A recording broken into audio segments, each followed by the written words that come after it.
The bridal suite smelled like hairspray and roses when everything fell apart. I stood there in the dusty rose bridesmaid dress my sister Brooke picked for us. I tried my best to look nice. My hair was curled, my makeup simple, and I even borrowed a necklace from my cousin Kaylee because I wanted to fit in for once. Brooke walked toward me in her silk robe, staring at me from head to toe. Then she said it, right in front of everyone. "You just don't look elegant enough for my bridal party." The room went silent. The makeup artist froze with a brush in her hand. One bridesmaid looked away, and another bit her lip. Brooke folded her arms like she was the queen of the place. "You're ruining the aesthetic," she added. "Step out of the lineup." I thought she was joking, but my mom nodded like she agreed. My face burned. I grabbed my purse and tried not to cry as I walked toward the door. My hands shook so hard that my phone almost slipped. I felt so small, like I didn't belong in that room. As I pushed the door open, I noticed the venue manager standing quietly by the wall, watching everything. On my way out, he stepped forward and said softly, "Maya, is it really you?" I walked fast down the long hallway, doing everything I could to hold back the tears. My heels clicked against the marble floor, echoing through the empty space. I leaned against a column, feeling like my chest might cave in. Before I could breathe normally, I heard laughter coming from inside the suite. It was Brooke. And my mom. "She really thought she could stand next to us dressed like that," Brooke said, her voice loud and sharp. "Her dress sense is so cheap." My mom laughed. "And she's still single. What a sad life." The words hit me hard, like stones thrown at my back. I couldn't move. I couldn't breathe. It wasn't just today. It was years of feeling like the embarrassment of the family. Years of being the sister who never matched Brooke's perfect image. Brooke's voice rose again. "I never wanted her in my pictures. She was going to ruin the luxury vibe." I felt sick. I held my purse tighter, ready to run out of the venue and never come back. But as I turned to leave, someone stepped right in front of me. It was the venue manager. He looked at me with wide eyes, like he'd seen a ghost. "Maya Hayes, right?" he asked. "We've actually worked together before." The manager introduced himself as Logan Price. His voice was calm, steady, like he didn't want to scare me even more than I already was. "I used to assist on events you designed a few years ago," he said. "Back when you used a different brand name." I stared at him. My mind raced. Hardly anyone knew about that part of my life. My family thought I was just a barista with a cute little hobby. They never cared enough to ask about the events I used to design. "You saved that downtown gala when the floral team backed out last minute," Logan added. "I never forgot that." I felt my throat tighten again, but not from shame this time. More like surprise. Shock. A small piece of my old self waking up. He noticed my shaking hands and said, "Come to my office for a moment. You shouldn't be walking around like this." I followed him down a quiet hallway to a small office near the staff lounge. The door clicked shut behind us. Logan walked to his desk, typed something, then turned the monitor toward me. "There's something I need to show you," he said. I leaned forward. Then I saw it. "Maya, you realize your name is on this contract, right?" Logan pointed at the top of the contract on the screen. "Primary client, Maya Hayes." I felt like the world tilted for a second. "That can't be right," I whispered. "Brooke booked this." Logan shook his head. "No. The booking was completed last year when the original financing fell through. The system shows you as the one who paid the deposit." And then it hit me. Months ago, when Brooke cried about losing her dream venue, I quietly used my savings to help her.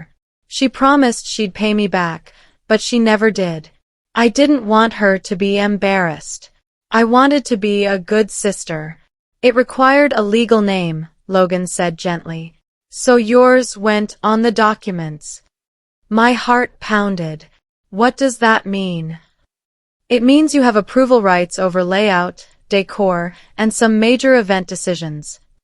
Before I could even take that in, my phone buzzed. It was a message from Kaylee. A screenshot from the bridesmaid group chat. Brooke had written, "Maya looks like a walking thrift store ad. Too tragic for the photos." My hands went numb. I stared at the screen, my chest burning. "Maya," Logan said quietly, "take a breath." But I couldn't, because now the truth was hitting me from every direction. I scrolled through the group chat with shaky hands.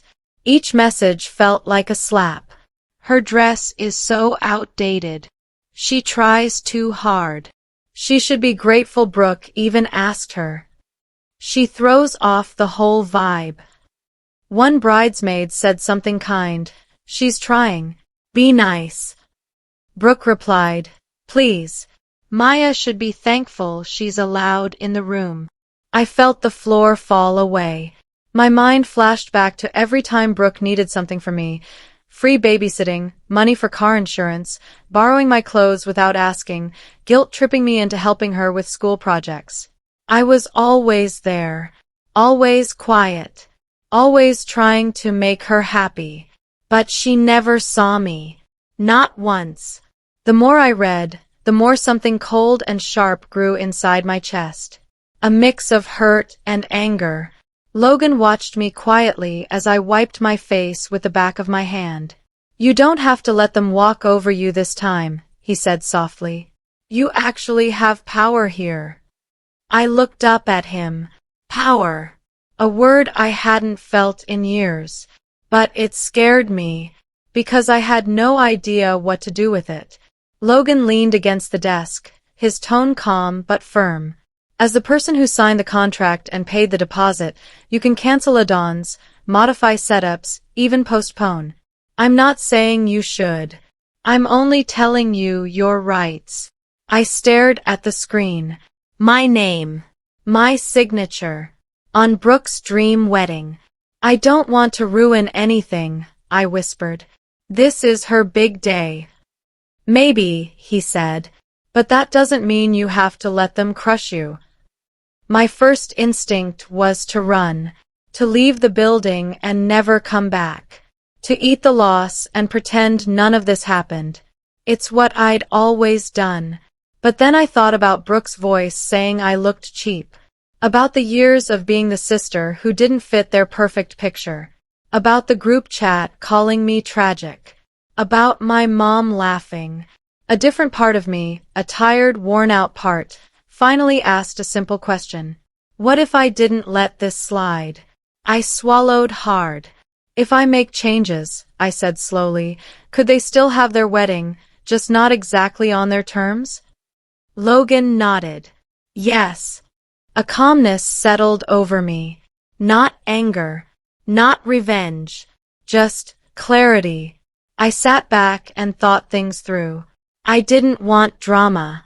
I didn't want to destroy anything, but I also didn't want to be stepped on anymore. So I chose a middle path. A quiet, polite shift, but a powerful one. "I want to move my dad closer to me during the reception," I told Logan. "He shouldn't be at a far table with people he barely knows." "Done," he said, typing quickly. "And the throne chairs," I added. "The giant gold ones Brooke wanted." "Her future mother-in-law insisted on those," Logan noted. "Well, they have to go," I said. "Replace them with matching chairs. Equal ones." He nodded. "Elegant, but equal. I like that." And I hesitated. Add my design company name to the internal decor credits. Nothing public. Just the official notes. Logan looked impressed. "Fair. You created most of this layout anyway." I exhaled slowly. This wasn't revenge. This was balance.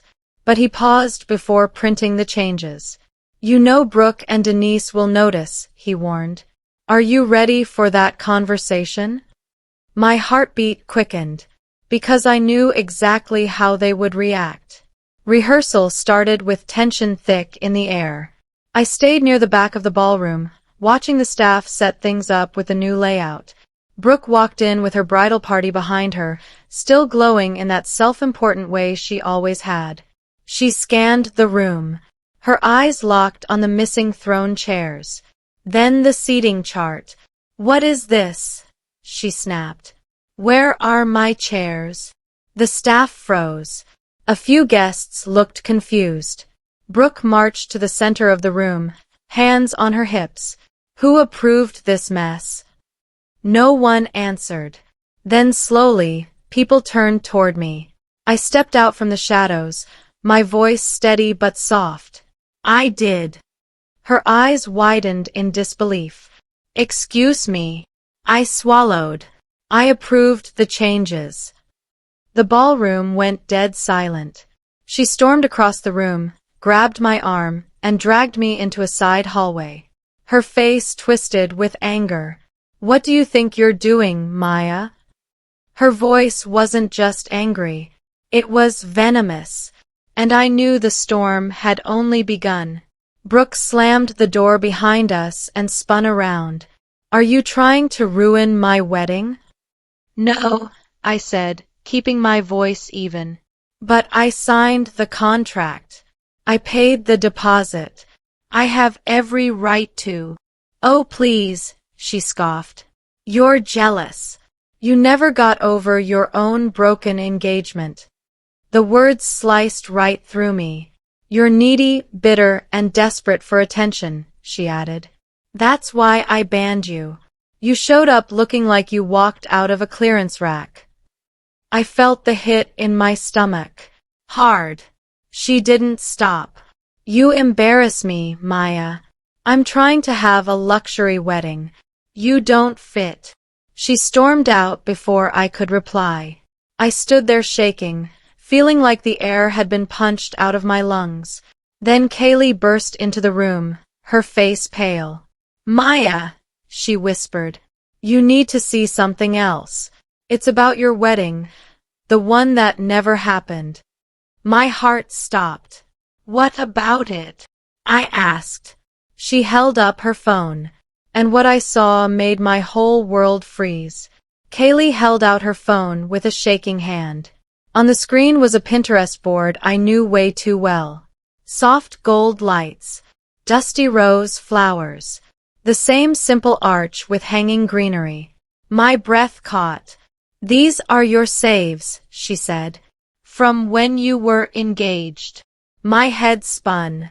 Brooke had logged into my old account when we still shared a laptop. She had access to everything.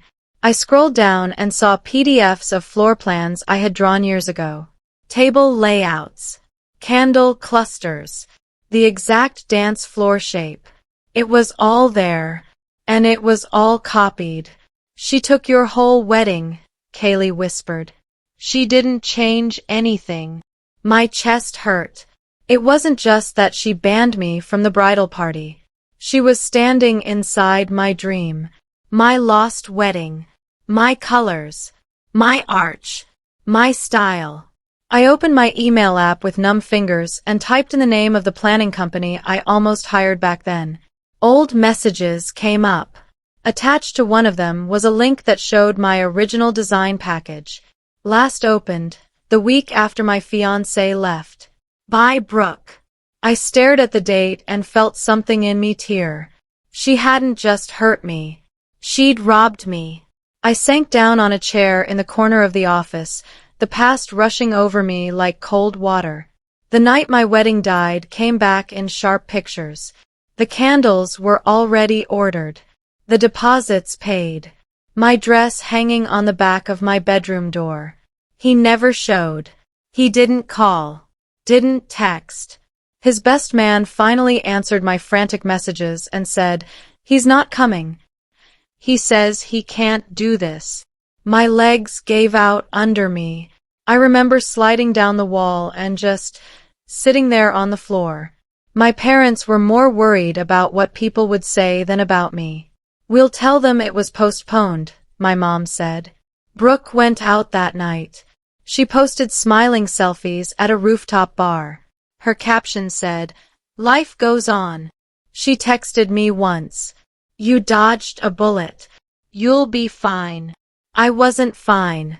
I packed away the decor files, the notes, the sketches. I stopped taking event clients. I shrank. Now, standing in a venue filled with my stolen ideas, listening to my sister talk about me like I was trash, I understood something. This wasn't about one bad day. This was a whole pattern. And I was finally tired of it. A soft knock came at the door. I wiped my face fast. Logan stepped in, looking careful, like he wasn't sure if he should speak. I heard some of what she said. He admitted, "I'm sorry. It's fine. I lied." He shook his head. "No, it's not." He sat on the edge of his desk. "Listen, I have an idea. Not to humiliate her. Just to tell the truth." I frowned. "What do you mean?" "This venue likes to credit real designers when we can," he said. "We put their names in our internal notes. Sometimes on the program. Sometimes on social media. Right now, Brooke is listed as client. But the design concept, the files, the original plan, they came from you." My stomach flipped. "I could add a simple line," Logan went on. "Event design and concept by Maya Hayes. Maybe a small mention in the printed program, and permission for us to share photos with your name tagged." My first instinct was panic. Brooke will lose it. She'll say I'm stealing her spotlight. Or, he said calmly, she'll have to sit with the fact that she didn't make all of this from thin air. He turned his screen again. A mock-up of a venue Instagram post was open. My name was on it. That night, back in my small apartment, I sat on the edge of my bed with the lights off. The only glow came from my phone. Logan had texted me the mock-up from the venue's page. My name sat neatly under a photo of the ballroom setup. My thumb hovered over the screen. In my head, I heard Brooke's voice. "You're embarrassing. You're not elegant enough. Stay out of my pictures." Then I heard another voice. Logan saying, "You saved that gala. Aunt Monica from years back. You have an eye, kid." A stranger once emailing, "Your layout made our small budget feel rich." I thought about all the other women who stayed quiet to keep the peace, who let family members call them names and then said nothing, because rocking the boat meant becoming the problem. I'd been shrinking myself for so long that standing up felt wrong. Selfish, even. But this wasn't a lie. It was my work. My money. My name. I took a shaky breath and typed a reply to Logan. "Yes," I wrote. "Use my name. Do it right." A bubble appeared almost at once. "Got it," he replied. "Then let's update the contract, officially." The next afternoon, I sat in Logan's office again, this time with less shaking in my hands. He slid an amendment form across the desk. It gave the venue permission to credit my company, Maya Hayes Events, for the design concept and final execution changes. It also allowed them to feature photos on their website and socials. "You can still keep things private if you want," he said. "But this gives us permission if we choose to post." I signed my name at the bottom. Seeing it in ink felt strange, like I was meeting myself again after a long time apart. "I'm not canceling the wedding," I said. "I'm not pulling the plug. I just don't want to be erased." "That's fair," Logan replied. "And just so you know, when we feature a designer, they almost always get inquiries afterward." I shrugged, unsure. "We'll see." As he filed the paperwork, he glanced at his screen. "Also, one more thing. There's a special guest on the list." "Who?" "A planner from a big city agency," he said. "She's done celebrity events. Her name popped up when I checked the RSVPs. My heart skipped. Why is she coming? She's a cousin of the groom, Logan answered.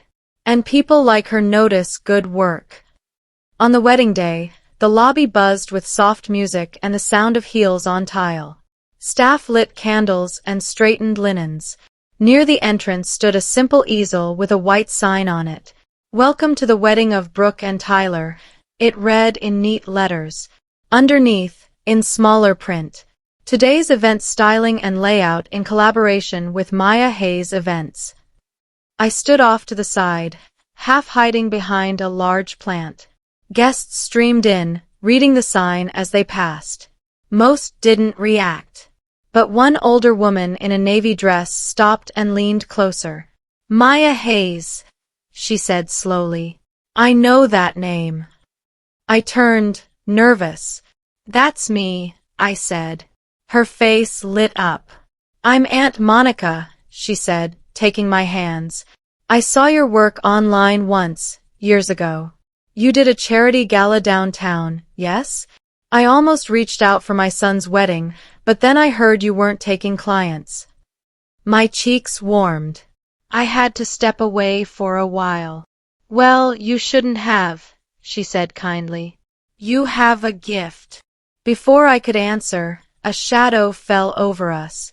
Brooke's future mother-in-law, Denise, had walked up. She had heard my name and the word featured. And her eyes narrowed just a bit. Denise gave me a smile that didn't quite reach her eyes. So you're the famous sister, she said. I've heard things. I hope they weren't all bad, I tried to joke. She glanced at the sign again. The room looks lovely, she said. You've really improved. The pause before the last word stung. Thank you, I replied, keeping my face calm. She stepped a little closer. You know, our family has many events. Engagements, baby showers. I'm sure we could use your help. For exposure, of course. Our circle is very valuable. I understood exactly what she meant. Free work. I charge for my services now, I said politely. But I'd be happy to talk about rates. Her pleasant mask dropped a little. Rates? Maya, you're just getting your name out there. You should be grateful for the chance to be connected with us. Something inside me held firm. I've worked on big events before, I said quietly. My time has value. Her lips thinned. Interesting, she muttered. Very bold of you. She turned on her heel. As she walked away, I heard her say under her breath, Brooke needs to know about this. My stomach tightened, because I knew exactly where she was headed. Straight to the bridal suite. It didn't take long. Minutes later, Brooke burst out of the bridal suite in her white robe, hair half-curled, veil pinned loosely in place. Makeup artists and bridesmaids rushed after her, begging her not to smudge anything. She marched straight into the lobby and stopped in front of the sign. Her eyes scanned the words, then locked onto my name. What is this? She snapped. Guests nearby fell silent. Logan stepped forward calmly. Standard credit, he said. As discussed. Brooke whirled on me. Why is your name plastered all over my wedding? I swallowed. Because I paid the deposit. And the design came from my files. This is just accurate. Her face reddened. No, the decor is mine. I chose these things. With my board, I said softly. From my old account. Remember. Her mouth opened, then closed. She raised her voice. Take it down, she told Logan. Right now. Or I'm calling this whole thing off. Guests gasped. A bridesmaid covered her face. Logan didn't flinch. You can cancel the event, he said, but the contract clearly states all payments are non-refundable. He lifted a brow. And the primary client on that contract is Maya. The silence that followed felt like a slap in the air. Brooke stood there, shaking, trapped by her own threats. She couldn't afford to lose the venue. She knew it. I knew it. Logan knew it. A few guests whispered in the background, pretending not to listen but clearly hanging on every word. "Fine," she spat at last. "Leave your precious name up. I don't care." She turned to me, her eyes cold. "But you are banned from my bridal suite. You're not in my photos. You are not walking down any aisle with my friends. You're just another guest." "Barely." She said it loud enough for the makeup artist, 2 cousins, and a groomsman to hear. My face burned, but I didn't argue. Arguing never got me anywhere with her. "I understand," I said softly. She waited, as if hoping I'd beg or cry. I didn't. She spun around and stomped back toward the suite, staff scrambling out of her way. I walked outside to get some air. My heart felt heavy, but there was also a strange lightness under the pain, as if some cord between us had finally snapped. When I stepped onto the patio, I looked up at the sky. Dark clouds were rolling in fast over the outdoor ceremony space, and the wind was starting to pick up. The weather app had promised clear skies. Brooke had bragged for days that her golden luck would keep the rain away. But 10 minutes before the ceremony, the first fat raindrops slapped the white chairs outside. Then the sky opened. Guests squealed and ran for cover as rain poured over the aisle, soaking the floral arch I once designed for myself.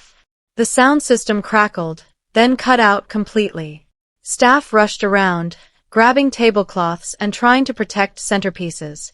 Inside, the coordinator's voice shook. "We don't have an indoor plan for this many chairs," she said to Logan. She refused to approve a backup layout. Said it would jinx it. Logan looked troubled. "We'll have to improvise." My heart pounded. In the back of my notebook, I had sketched a rainy day backup weeks ago, just out of old habit. I thought I'd never use it. He glanced over and saw the notebook in my hands. "You have something, don't you?" I nodded slowly. Within minutes, the outdoor lawn looked like a battlefield of dripping flowers and toppled chairs. Guests crowded the lobby, confused and damp. Logan turned fully toward me. "Maya," he asked, voice low but serious, "will you help us fix this?" All eyes seemed to swing in my direction. For a moment, I just stood there. I could let it all fall apart. After everything Brooke had said, after banning me, after stealing my dream and acting like I didn't exist. But then I thought of my dad, who was so excited to walk his daughter down an aisle, even if it wasn't mine. I thought of the guests who flew in, the older relatives in their best clothes.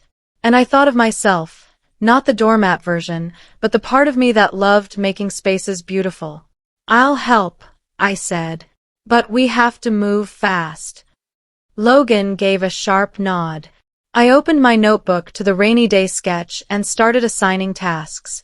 Move half the chairs into the main ballroom in 3 straight rows. Use the backup linens for the aisle runner. Take the arch pieces that aren't destroyed and attach them to the indoor doorway. We'll create a tunnel effect. Staff jumped into action. A few groomsmen helped carry chairs. The florist's team followed my directions without question. Within 25 minutes, the empty ballroom turned into a cozy ceremony space lit by candles and chandeliers. As the first guests walked in, I heard them gasp. "Wow," someone whispered. "Who pulled this off so fast?" I stayed near the back wall as guests flowed into the newly flipped ballroom. Their hair was still a little damp, but their eyes were wide. The room glowed with soft light, the arch now framing the aisle instead of the lawn. Raindrops tapped gently against the tall windows, almost like part of the music. Aunt Monica walked past me, then did a double-take. "You did this, didn't you?" she asked. "Just helped," I said. She shook her head. "No. This has your touch all over it." Soon, whispers spread from row to row.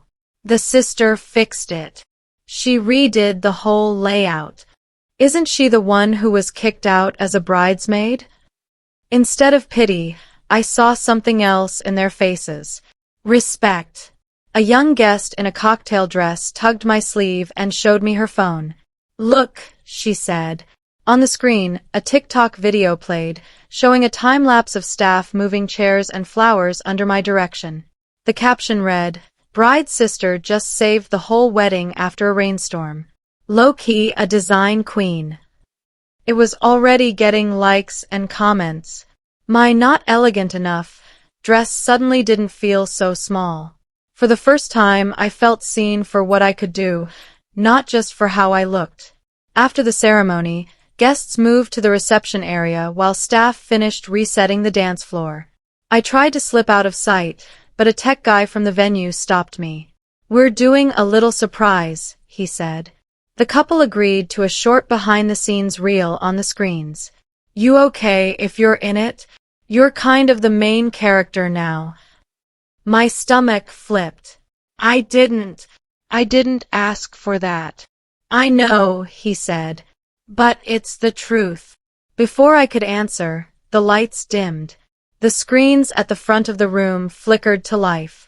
Soft music played over a fast-cut video, rain pouring on the outdoor chairs, staff rushing plastic covers, then a sped-up scene of chairs being set up indoors. There I was in the middle of it, hair slightly frizzy from the humidity, pointing, talking, dragging a floral stand across the floor. Words faded onto the screen. Ceremony saved by on-site creative direction.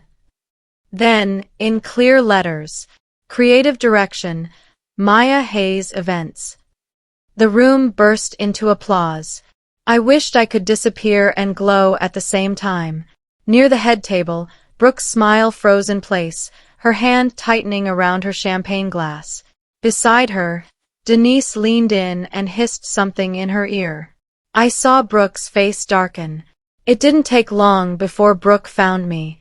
She grabbed my arm near the bar and dragged me out into a side hallway, her veil swishing like an angry tail behind her. "What the hell was that?" she snapped. "You turned my wedding into your show." I pulled my arm back gently. "I didn't make the video," I said. "The venue did. I only stepped in because your ceremony was about to be ruined." She laughed, but there was no humor in it. "You loved every minute of that attention. You couldn't stand that for once. It wasn't about you being a victim, so you made yourself the hero." My chest tightened. "Brooke, I didn't ask for applause. I didn't ask for my name on anything. I only stopped them from losing your wedding entirely." She leaned closer, eyes bright with anger. "You are pathetic. I banned you from the bridal party and you still had to claw your way into the center. You can't stand to see me happy." As she said the last word, I noticed movement behind her. The door to the ballroom had opened a crack. My dad stood there. Next to him were Aunt Monica, Kaylee, and Tyler in his suit, all watching us silently. Brooke hadn't realized she had an audience. Brooke kept going, her voice shaking now. "I've carried you for years, Maya. I always had to worry how you looked, how you acted. You lower the standard of every room you're in." Something inside me finally stopped bending. I straightened my shoulders. "You haven't carried me," I said quietly. "I paid the deposit for this venue when your financing fell through. I built the design board you copied. I signed the contract. I moved Dad closer to me on the seating chart because you stuck him with cousins he barely knows." Her mouth opened, but no sound came out. "I watched you log into my old wedding files the week my fiancé left me," I continued, my voice steady. "You took my colors, my arch, my layout, and then you told everyone I was jealous." Tears stung my eyes, but I didn't look down. "I'm not asking for your love anymore," I said. "I'm just done letting you treat me like I'm nothing." The hallway was so quiet I could hear distant music from the reception. Tyler stepped forward, his face pale. "Brooke," he said slowly, That's not what you told us. My dad's eyes shone with hurt. And for once, Brooke didn't have a quick answer. Tyler cleared his throat. Logan told me weeks ago that Maya paid the deposit, he said. I asked you about it, Brooke. You said she refused to help. You said she liked drama. My dad looked from Brooke to me, his voice rough. Is that true, Maya? About the deposit? I nodded. Yes. I didn't want you to lose the venue. I never asked for the money back. He closed his eyes. I'm so sorry I didn't see any of this sooner, he whispered. I'm not canceling your wedding, I told her. You can keep your pictures, your dress, your hashtag. But I'm done being the family scapegoat. I turned to Logan. After tonight, transfer any remaining balance or future bookings fully to Brooke, I said. No more charges under my name. No more quiet rescues. He nodded. You got it. At the reception, my heart pounded but felt light. I danced with my dad. I laughed with Kaylee. I gave my card to guests who asked. Months later, my calendar is full of clients who found me through the venue and that viral TikTok. Brooke and I are low contact now. She banned me because I didn't look elegant. But the night she tried to hide me was the night everyone finally saw who I really was.